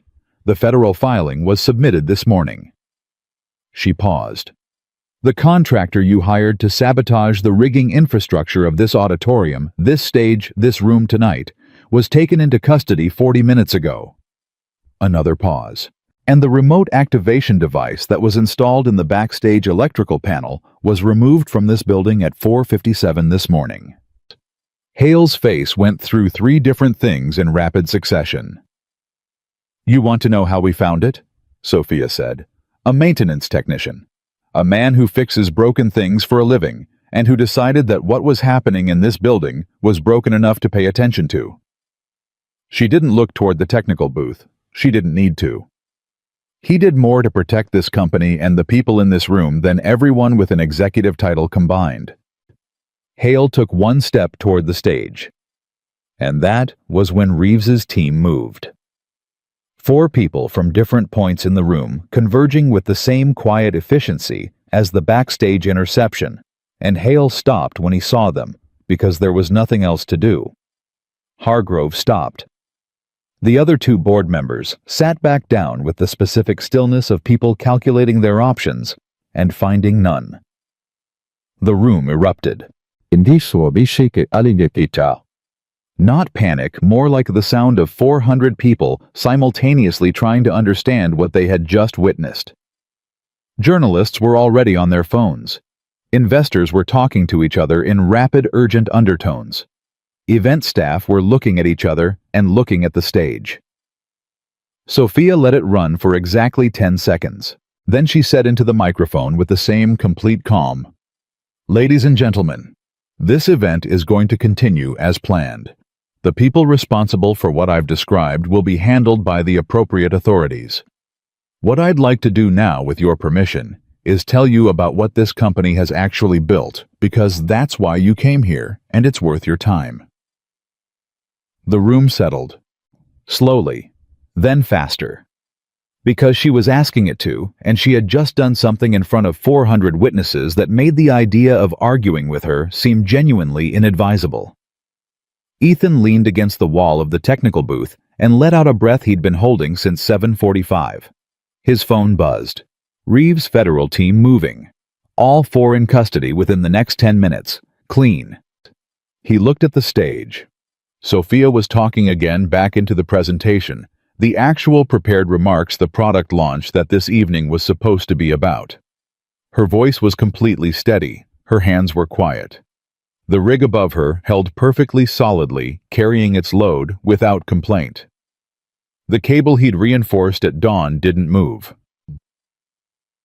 He watched her for a moment, just a moment, then looked away because it wasn't his moment to watch. It was hers. She'd earned every second of it, and it belonged to her completely. He picked up his bag. Checked the main power panel one final time, clean, stable, nominal load across all circuits. Then he went quietly out the side door down the service corridor and took the elevator to the basement. He sat in the break room with a cup of the terrible third-floor coffee. He'd brought a thermos of it down specifically, and he waited. At 9:47, his phone rang. He answered it. "It's done," Sophia said. Her voice was different than he'd ever heard it. Not the controlled precision, not the careful flatness.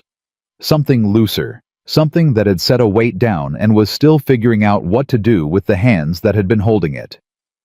"All 4 are in federal custody," Reeves confirmed. "The documentation package has been formally received by the prosecutor's office." "Good," he said. "The event finished," she said. "Standing ovation." He smiled at his coffee cup. "Of course it did." A pause. "Are you still in the building?" she asked. "Break room, sub-basement." "Will you stay for a few minutes? I'd like to. I just need a few minutes." "I'm not going anywhere," he said. She came down 20 minutes later, still in the clothes she'd worn on stage, the room mostly emptied above them, the building settling into its post-event quiet. She wheeled through the break room door and stopped when she saw him sitting there with his thermos and his work bag, and the specific, undramatic stillness of a man who has done what he came to do. She looked at him for a long moment. He looked back. "You're supposed to say something," she said. "This is where you say something." "I was thinking about Madison," he said. "She's at Donna's. I told her I'd be done by 10. Sophia laughed. That real laugh. The surprised one. "You just helped dismantle a federal conspiracy," she said, "and you're worried about your daughter's bedtime." "She doesn't have one on Fridays," he said. "But Donna goes to bed at 10:30. She shook her head, but she was still smiling, and the smile was the kind that comes from somewhere genuine, not performed, not managed, just real. "Thank you," she said, for the third time. And like the first two times, it carried everything that didn't fit in 2 words. "You did the hard part," he said. "Everything tonight in that room, that was you." "The cable held," she said quietly. "The cable held." He agreed. She looked at him with an expression he'd learned to read over the past 6 weeks, the one where something was happening underneath the surface that she was deciding whether to bring up. "What?" he said. "I've been thinking," she said, "about what comes next. For the company. For the board. There's going to be a period of reconstruction. Real governance. People I can actually trust in the positions that matter." A pause. "I've also been thinking about what it means that the most useful person in this entire operation was someone the organization chart had made invisible." "Don't do anything dramatic," he said carefully. "I'm not. I'm just thinking." She looked at him directly. "You could have walked away from this at any point, Ethan. After the first anomaly. After the cable. After you heard them in the auditorium. Any of those moments you had a completely legitimate reason to say, 'This isn't my problem,' and go home to your daughter." "I know. But you didn't." "No." "Why not?" Not a challenge, a real question. The kind she asked when she actually wanted the answer. He thought about it honestly. "Because Madison asked me once what happens when someone finds something broken and doesn't fix it," he said. "And I told her people get hurt." He paused. "I'd like to be able to keep telling her that's true, that people fix things when they find them broken. Because if I say it and don't do it..." He stopped. "She'll find out eventually. Kids always find out." Sophia was quiet for a long time. "She's going to be an extraordinary person," she said finally. "She already is," he said. He stood up, packed his thermos, picked up his bag. "Go get some rest," he said. "You've got a lot of reconstruction to do." "I know." She looked up at him. "Ethan, this doesn't end here. For either of us. You understand that?" He nodded. "I know." "Good." She said it simply, like a thing settled. He went to the elevator, pressed the button for the lobby. And as he rode up through 40 floors of building, his building, the one he knew from the inside, every cable and circuit and pressure valve of it, he felt something that took him a moment to identify, because it had been a while. Not relief exactly. More like the specific quiet of a thing completed. A job done correctly. A system restored to the state it was supposed to be in running. Clean, no-fault codes, no anomalies in the margins. The elevator opened on the lobby. He walked through it and out into the Chicago night. It was cold, the way March is cold, that particular lake-driven cold that doesn't negotiate. He turned up his collar, found his truck in the parking structure, and drove to Donna's to pick up his daughter. Madison was awake predictably, sitting on Donna's couch in her pajamas, watching something on Donna's television that she immediately muted when he came in, which meant she'd been watching something she wasn't sure he'd approve of. "You're late," she said. "By 11 minutes, he said. "That's late." "You're right," he said. "I'm sorry." She studied him for a moment with the specific assessment that 7-year-olds apply to parents when they're trying to determine if something significant has happened. "Are you okay?" she asked. "Yeah, Bug, I'm okay." "Did you fix the thing?" He looked at her. "What thing?" "The work thing. You said there was a work thing." He crouched down in front of her so they were level. She looked at him steadily, patient in the way kids are patient when they've decided they want a real answer. "Yeah," he said. "I fixed it." She nodded, satisfied. Put her arms out. He picked her up. She was getting too big for this, but she still wanted it, and he was going to keep doing it as long as she let him, and she put her head on his shoulder, and they said goodnight to Donna and went out to the truck. She fell asleep on the drive home. He carried her inside, put her in bed, pulled the blanket up, stood there in the dark of her room for a moment, listening to her breathe. Then he went to the kitchen, made a cup of actual good coffee for once, and sat at the table in the quiet. His phone was on the table. He looked at it. One unread message. Sophia's number time-stamped 5 minutes ago. Get home safe. Tell Madison I said hi. S. He read it twice. Yay. Then he set the phone down and drank his coffee in the quiet of his apartment, in the life he had built, small and honest and precise. While outside the city did its night thing, and the lake moved in the dark, and somewhere across town, in a building he knew better than most people knew their own houses, the systems ran clean. No fault codes. No anomalies. Just the steady, unremarkable hum of a thing working the way it was supposed to. Yes. The Monday after the event, Ethan clocked in at 6:44. Same time, same entrance, same coffee from the third-floor machine that had never once produced anything worth drinking, and that he drank anyway out of a loyalty to consistency that he couldn't entirely explain. The building felt different. Not physically, the HVAC still cycled. The elevators still moved the lobby. Marble still absorbed the sound of footsteps the way it always had. But there was something in the atmosphere of the place that had shifted. The way air shifts in a room after a window has been opened for the first time in a long time. People were talking. Of course they were talking. 400 witnesses, plus a federal custody operation, plus the kind of public boardroom confrontation that journalists had been live tweeting from their seats. There was no version of Monday where people weren't talking. He heard fragments of it all morning. In corridors, in the break room, in the elevator. Names he recognized. Details that were accurate and details that weren't. The specific electric hum of an organization trying to process something it hadn't seen coming. And he did his work orders. He fixed a pressure valve on 22. He recalibrated a thermostat sensor on 11. He replaced a ballast on the parking level that had been on his list for 2 weeks.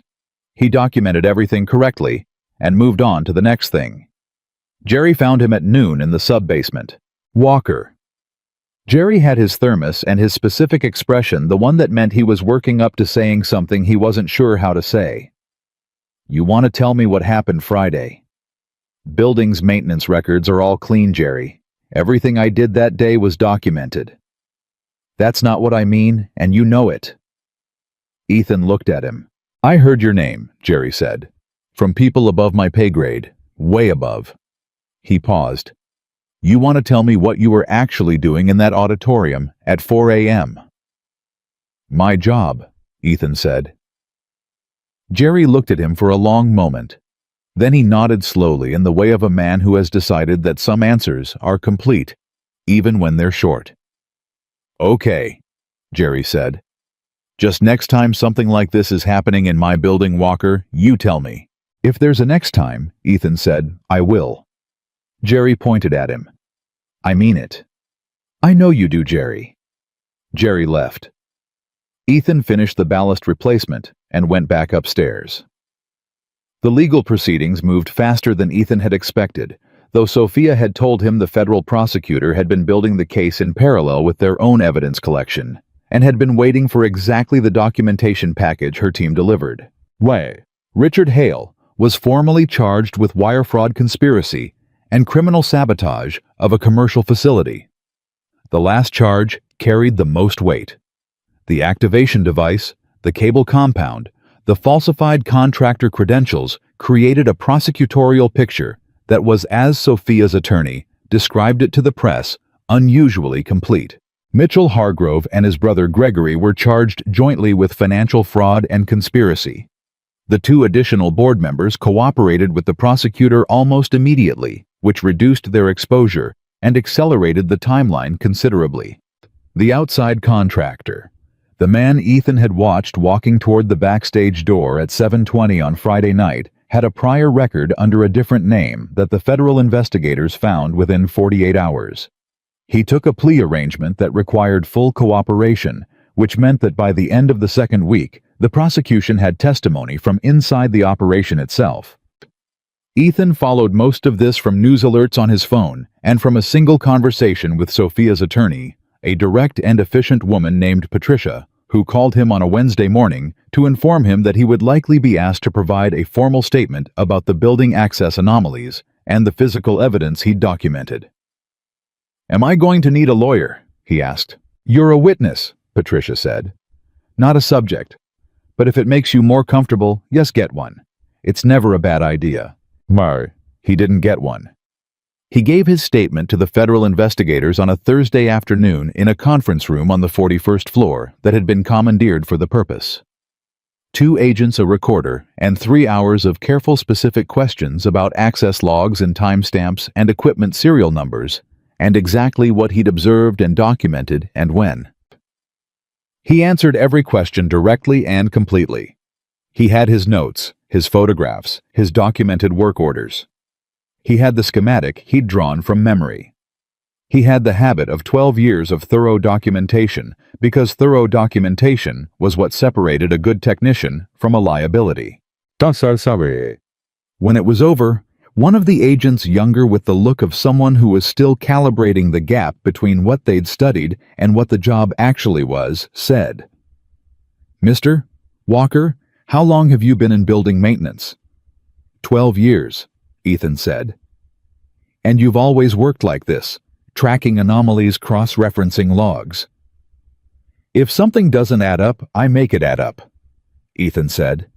"That's the job." Sorry. The agent nodded. "We could use people like you," he said, not entirely joking.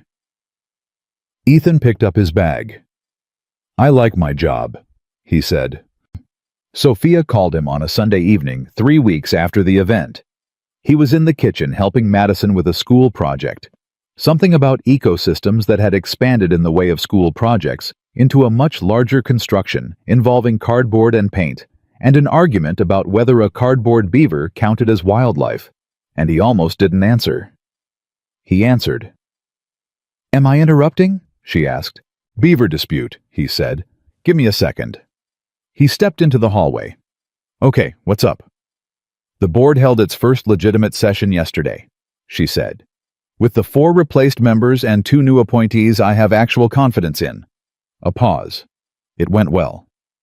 "Good." The company's stock recovered faster than the analysts projected. Apparently, a CEO publicly exposing a conspiracy against herself in front of 400 witnesses is, I'm quoting the financial press here, a confidence-building event. She said it with the dry precision she used when something was simultaneously absurd and accurate. "Who knew?" He almost laughed. "How are you?" A pause, longer than the professional updates had required. "Honestly," she said. "Always." "Tired?" she said. "The kind of tired that doesn't come from not sleeping. The kind that comes from a very long sustained effort finally being over and your body not knowing what to do with the absence of it." "Yeah," he said. "I know that kind. I've also been doing something I'm not sure is entirely healthy," she said. "I've been thinking about trust. Specifically, how I rebuilt my entire professional life around not extending it, because extending it kept costing me things I couldn't afford to lose. And how that made complete sense as a survival strategy, and was also quietly over a long time making me into someone I didn't entirely recognize." Ethan leaned against the hallway wall. "You trusted me," he said, eventually. "What made the difference?" She was quiet for a moment.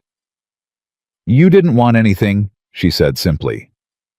"Every person I interact with in a professional context wants something: access, influence, recognition, money. It's not cynicism, it's just the reality of that world. But you walked onto my floor with a work order and a multimeter, and you fixed my sensor, and you left and you didn't look at me like I was an opportunity." A pause. It's been a while since someone looked at me like I wasn't an opportunity." He didn't say anything for a moment. "You're not easy to help," he said finally. "You should know that." "What do you mean?"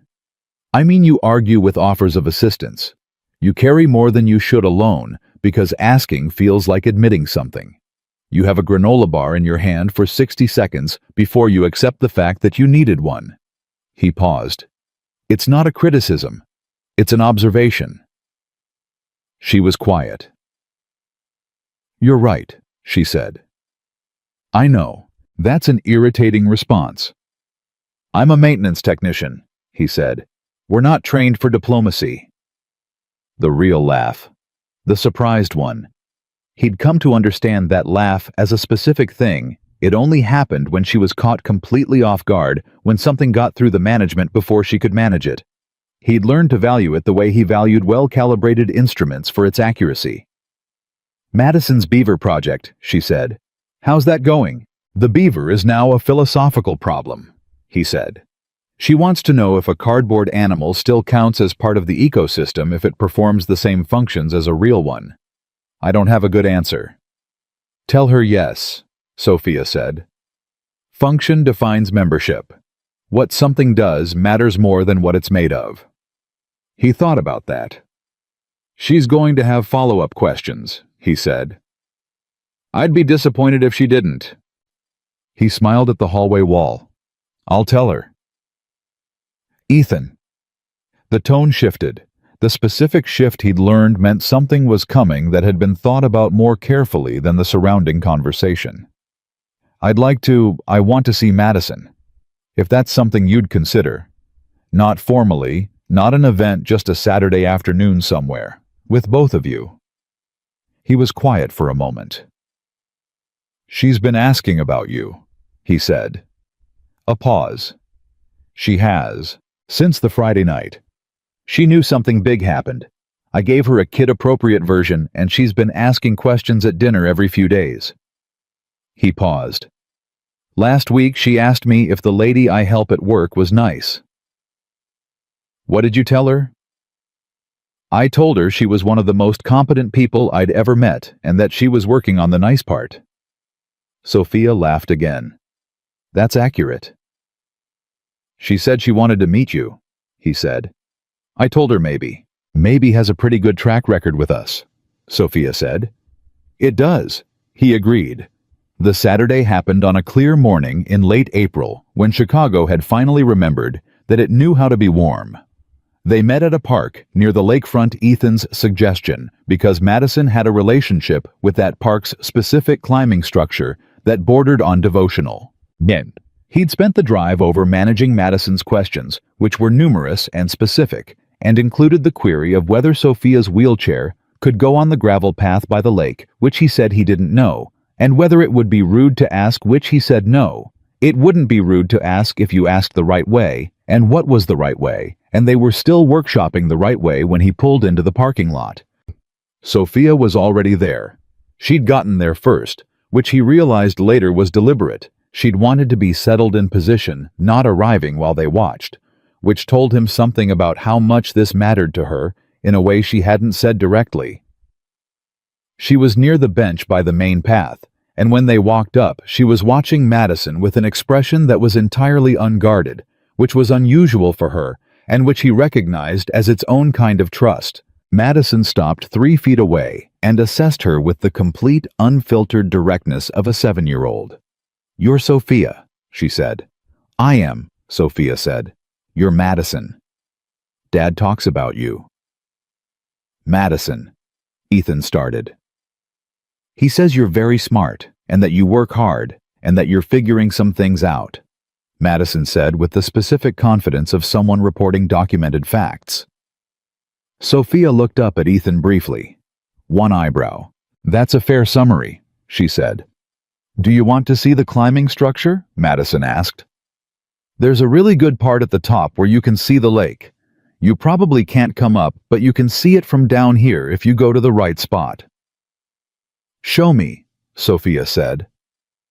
Madison took off toward the structure, glancing back once to make sure they were following, which was the full extent of the patience she could offer on the subject. Ethan walked beside Sophia's chair, and neither of them said anything for a moment, and the silence was the kind that didn't need filling. She said you're figuring things out, Sophia said. I paraphrase when I talk to her, he said. She retains everything verbatim. Good instinct on her part. A pause. Are you figuring things out? He looked at Madison, who had reached the climbing structure, and was already 3 rungs up, calling something back at them that the wind took before it arrived. "Yeah," he said. "I think so." "Me too," Sophia said. Then they spent 3 hours at the park. Madison explained the full geography of the climbing structure to Sophia in detail, including the parts she couldn't access, which Madison described with the matter-of-fact specificity of a child who had decided the practical facts were more useful than pretending the limitation didn't exist. Sophia asked questions. Real ones, not adult being polite to a child questions. Questions that followed from what Madison had just said, that showed she'd actually been listening, that prompted Madison to go further and explain more. By the end of the second hour, Madison had decided that Sophia was acceptable. Ethan could tell because she stopped including him in the conversation and started talking directly to Sophia, which was the highest form of social endorsement in his daughter's hierarchy. He sat on the bench and watched them, and felt something settle in him that had been unsettled for a long time. Not dramatically, just quietly, the way things settle when they find the right position. Wasi. The months that followed built themselves one ordinary day at a time. Ethan went to work. He fixed things. He picked up Madison and made dinner and helped with homework and went to the speech therapy appointments on Tuesdays and coached her soccer team for a season because the regular coach moved away, and someone had to do it, and he raised his hand. Sophia rebuilt her board. She hired a new head of legal compliance. She gave the first extended press interview she'd agreed to in 4 years, in which she described the conspiracy in specific and unflinching terms, and then spent the larger portion of the conversation talking about the company's next product cycle, which was, she said, considerably more interesting. The journalist asked her near the end of the interview whether the events of the past year had changed her. She thought about it for a moment. "I built a habit," she said, "of treating trust as a resource that had to be rationed. I understood that as being careful. What I understand now is that it was also a kind of loneliness I'd gotten so used to that I'd stopped noticing it." She paused. "I notice it now because it's different. And different in this case is better." The journalist asked who had changed that for her. "Someone who fixed things," she said, "for a living, and then for a while for me." The interview ran with that as the closing line. Ethan read it on his lunch break and thought about calling her to tell her it was a good line, and then thought she probably knew that and texted instead. "Good interview." That last line was accurate. Her reply came back in 2 minutes. "I had a good editor." "He doesn't know he's my editor. Don't tell him." He put his phone back in his pocket and went back to work. On a Wednesday evening in early October, he picked up Madison from Donna's, and they drove to Sophia's apartment for dinner, a thing that had become without any formal decision being made about it, a thing that happened every few weeks.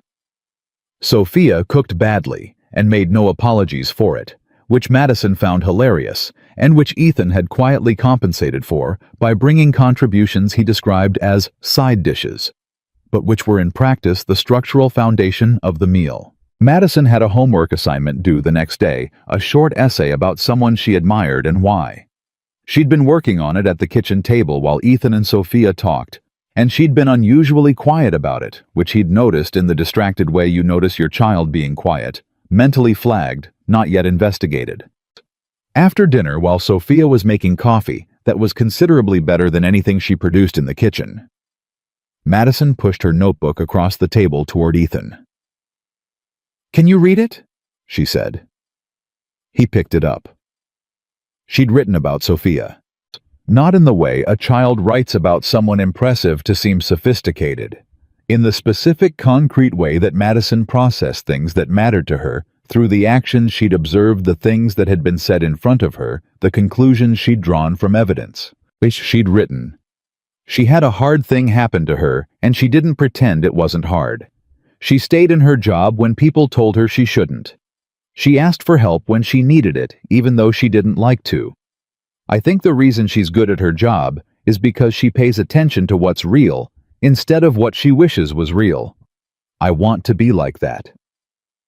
He read it twice. Then he set it down on the table. Sophia came back with the coffee and saw his face and said, "What?" He pushed the notebook across to her. She read it. He watched her read it, watched the thing that moved through her expression, the thing she didn't manage in time, the thing that got through. She set the notebook down carefully, looked at Madison. "This is very good," she said. "Is it accurate?" Madison asked. Sophia looked at her for a moment with an expression that Ethan had never seen on her before, something open and undefended and quietly grateful. "Yes," she said. "I think it is."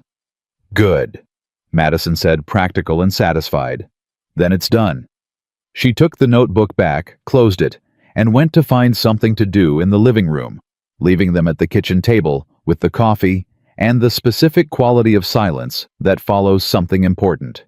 Ethan looked at Sophia. She was looking at the closed notebook. "She's going to be extraordinary," Sophia said. "I know," he said. She looked up at him, and the look was everything. It was the look from the executive lounge, and the elevator, and the park, and all the months in between, assembled into one, and it was the look of someone who has found, after a very long time, of looking something real. He held it, didn't look away, didn't manage it or measure it or file it under anything. He just let it be what it was. "Ethan," she said. "Yeah, thank you." She said it simply without elaboration. It was the fourth time she'd said it. He'd kept count without meaning to, and like all the others, it carried more than 2 words could reasonably hold. "You keep thanking me," he said. "You keep doing things worth thanking." "So do you," he said. Man. She picked up her coffee. He picked up his. Outside, Chicago was doing its October thing. The lake going cold, the light going golden, the way light goes golden in fall, when the whole city seems to remember it's beautiful. Madison called from the living room. "Can I have the rest of the cookies?" They both said no at exactly the same moment. A pause from the living room. "That was synchronized," Madison said with the tone of someone noting a development of interest. Ethan and Sophia looked at each other across the table, and the thing that passed between them in that moment, quiet and certain and complete, was not the dramatic resolution of a story. It was something quieter than that and more durable. It was two people who had come from entirely different directions and found in the space between a broken sensor and an honest conversation and a granola bar on a late April evening, something neither of them had known exactly how to look for. Not because they were perfect, not because the road had been clean or easy or without cost, but because when it mattered in the moments that revealed what people were actually made of, stripped of titles and strategies and self-protection, they had both chosen the same thing. They had chosen what was real. And that, in the end, was the only foundation that had ever held anything worth holding. Ethan Walker had spent 12 years fixing broken things in buildings that didn't know his name. He had learned in the way that patient people learn the most important things, that the strongest structures are never the ones that have never been tested. They are the ones that held when everything was trying to take them down. And they are the ones in the quiet after the test is over that you trust enough to build the rest of your life inside.